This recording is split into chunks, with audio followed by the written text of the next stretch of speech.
15 years ago, South Carolina was a leader in terms of employment. Today, we lead the nation in unemployment. It's a drastic shift. Wonderful Lieutenant Governor Ashley Cooper. There's a real sense we know we should be doing better than we are. And I want to be a part of changing that because I believe in the state.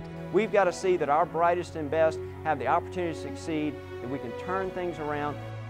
I think the important thing for voters to know about me is that I'm someone who's going to roll up my sleeves. I'm someone who's going to get to work. And I'm going to be thinking about every day how to drive down our unemployment rate and how to increase our jobs. We see too few small businesses starting today. We see too many small businesses failing today. And I think I can be an ambassador for our state in terms of bringing in new business. These are the things we can do differently with just a little bit of leadership and going and bringing your ideas into the state capitol. Thank you so much. I look forward to being your Lieutenant Governor. I've never served in state government. I've never run for political office before, and I think that's what's needed. I don't believe that the answers come by sitting at the desk of the Lieutenant Governor's office. I believe it comes from getting out and talking to you. The Lieutenant Governor's office, I think, can play an important role of bringing people from around our state together into the process to solve problems that our state's facing right now.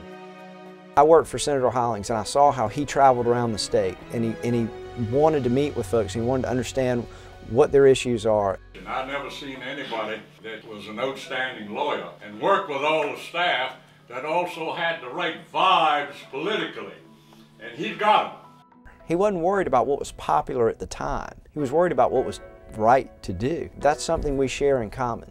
I've been going around and meeting with entrepreneurs, business leaders, small business owners, as well as people looking for a job, people looking for a new job. We need to understand the needs of the different businesses, and we need to bring people into the process. The more people we bring into this, the more ideas we get, the better ideas we get.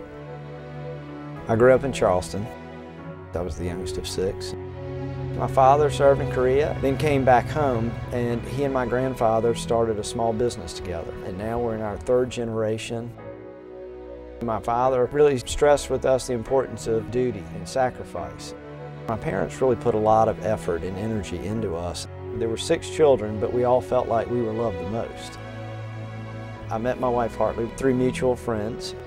I think one of our first dates was watching South Carolina-Georgia football game, it might have been, and I realized if she would do that this had real potential.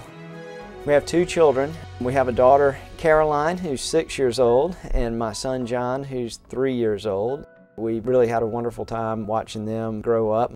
It's a nice place to raise a family because people really care about one another in South Carolina. The quickest change we're going to have is when we go to the polls in November and we have our politicians quit putting us on the news for all the wrong reasons, and with your help we're going to put South Carolina on the news for all the right reasons.